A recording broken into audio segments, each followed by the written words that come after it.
Jesus rewards ministry. தேவனுடைய பரிசுத்த நாமத்திற்கு மகிமை உண்டாவதாக.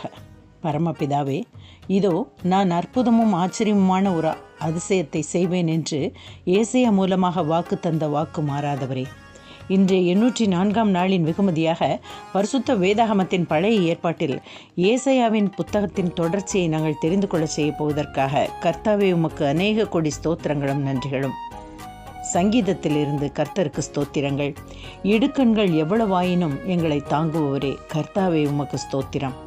கர்த்தாவே, நீர் நித்திரை மறந்து எங்களை நித்திரை கொள்ள செய்பவரே, கர்த்தாவே உமக்கு ஸ்தோத்திரம். நீதிமொழிக்காக கர்த்தருக்கு நன்றிகள்.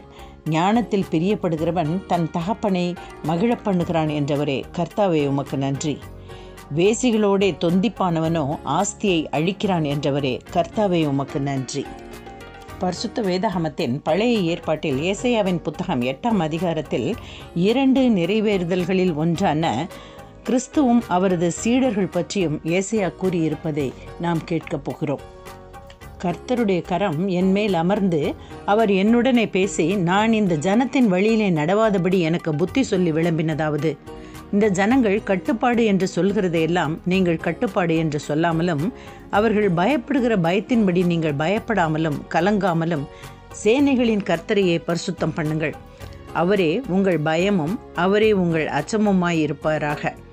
அவர் உங்களுக்கு பரிசுத்த ஸ்தலமாயிருப்பார். ஆகிலும் இஸ்ரவேலின் 2 கோத்திரத்துக்கும் தடுக்கலின் கல்லும் இடறுதலின் கண்மலையும் எருசலேமின் குடிகளுக்கு சுருக்கும் கண்ணியுமாய் இருப்பார். அவர்களில் அநேகர் இடறி விழுந்து நொறுங்கி சிக்குண்டு பிடிபடுவார்கள். சாட்சியாகமத்தை கட்டி என் சீஷருக்குள்ளே வேதத்தை முத்திரையிடு என்றார். நானோ யாக்கோபின் குடும்பத்துக்கு தமது முகத்தை மறைக்கிற கர்த்தருக்காக காத்திருந்து அவருக்கு எதிர்பார்த்திருப்பேன். இதோ நானும் கர்த்தர் எனக்கு கொடுத்த பிள்ளைகளும் சீயோன் பர்வதத்தில் வாசமாயிருக்கிற சேனைகளின் கர்த்தராலே இஸ்ரவேலில் அடையாளங்களும் அற்புதங்களாகவும் இருக்கிறோம். அவர்கள் உங்களை நோக்கி அஞ்சனம் பார்க்கிறவர்களிடத்திலும் முணுமுணென்று ஓதுகிற குறிகாரர்களிடத்திலும் விசாரியுங்கள் என்று சொல்லும்போது, ஜனங்கள் தன் தேவனிடத்தில் விசாரிக்க வேண்டியதல்லவோ? உயிருள்ளவர்களுக்காக செத்தவர்களிடத்தில் விசாரிக்கலாமோ?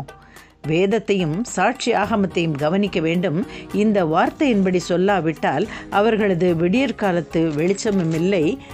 இடுக்கண் அடைந்தவர்களாயும் பட்டினியாயும் தேசத்தை கடந்து போவார்கள். அவர்கள் பட்டினியாய் இருக்கும்போது மூர்க்க வெறி கொண்டு தங்கள் ராஜாவையும் தங்கள் தேவனையும் தூஷிப்பார்கள். அவர்கள் அண்ணாந்து பார்ப்பார்கள், பூமியையும் நோக்கி பார்ப்பார்கள். ஆனாலும் இதோ இக்கட்டும் அந்தகாரமும் இருக்கும். இடுக்கத்தால் இருள் அடைந்து அந்தகாரத்திலே தள்ளுண்டு அலைவார்கள் என்று ஏசாயா தீர்க்க தரிசனமாக கூறுகிறார். இந்த பகுதியின் முதல் பகுதியாக ஏசாயாவும் அவரது குடும்பத்தையும் பார்த்தோம். இன்றோ கிறிஸ்துவும் அவரது சீடர்கள் பற்றியும் பார்க்க போகிறோம். மக்களின் கட்டுப்பாடுகள் என்பவற்றிற்கு பயப்படாமல் சேனைகளின் கர்த்தரை ஆராதிப்பதும் அவருக்கு பயப்படுவதுமே சரியானது. பயமும் அச்சமும் தேவனின் தண்டனை தருவார் என்று கருதுவதால் உண்டானவையாக இல்லாமல் தேவன் பேரில் உள்ள மதிப்பு மரியாதையினால் உண்டானவையாக இருக்க வேண்டும். தேவனுடைய மனம் வேதனைப்படும்படி நடப்பதற்கு பயப்படுதல் சிறந்தது. பின் சந்ததிக்கு கிடைக்கும் வகையில் வேதத்தை பாதுகாக்க வேண்டும். சில வேத பகுதிகள் பிற்காலத்தில் புரிந்து கொள்வதற்காக வைக்கப்பட்டுள்ளன.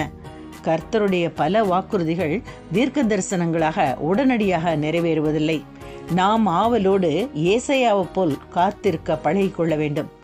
எதிர்காலத்தை சரியாக முன்னுரைக்க ஆவியானவரால் மட்டுமே முடியும். வேதத்திற்கு புறம்பாக தீர்க்க தரிசனம் கூறுகிறவர்கள் கள்ள தீர்க்கதரிசியாவார்கள். தங்களின் தவறுகளால் அடையும் வேதனைகளுக்கு கர்த்தரை குறை கூறுகிறவர்கள் அநேகர். என்ன நேர்ந்தாலும் கர்த்தரை குறை கூறாமல் நமது குறைகளை நிறைவாக்க கர்த்தரால் மட்டுமே முடியும் என்ற நம்பிக்கையுடன் கர்த்தரின் ஆசீர்வாதங்களை பெற்றுக்கொள்வோம்.